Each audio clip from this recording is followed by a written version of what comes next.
ევროკავშირის ქვეყნებში სასკოლო კვების განსხვავებული მიდგომები არსებობს. მაგალითად, ფინეთში, შვედეთში და ესტონეთში უნივერსალური სასკოლო კვების პროგრამებია. ეს ნიშნავს, რომ იქ ყველა ბავშვისთვის კვება უფასოა.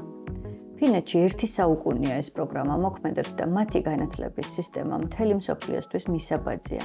ფინელები კი ყველაზე ბედნიერი ადამიანები არიან. მეორე ეს არის მიზნობრივი უფასო კვების პროგრამა. ეს ნიშნავს იმას, რომ საკვები ყველასთვის ხელმისაწვდომია, თუმცა უფასო მათთვის არის, ვისაც ეს სჭირდება. ესეთია მაგალითად პორტუგალია, ესპანეთი, ჩეხეთი. მესამე ეს არის სკოლების ან მუნიციპალიტეტების შერჩევა, სადაც სახელმწიფო აფინანსებს კვებას. ასეთია მაგალითად ავსტრია, ბულგარეთი, საბერძნეთი, იტალია, საფრანგეთი, დანია და ნიდერლანდები. ესენი არის ქვეყნები, სადაც უფასო კვების პროგრამები არ მოქმედებს. არ გაიგოთ თითქოს დანიასა და ნიდერლანდებში სასკოლო კვების პროგრამა არ იყოს.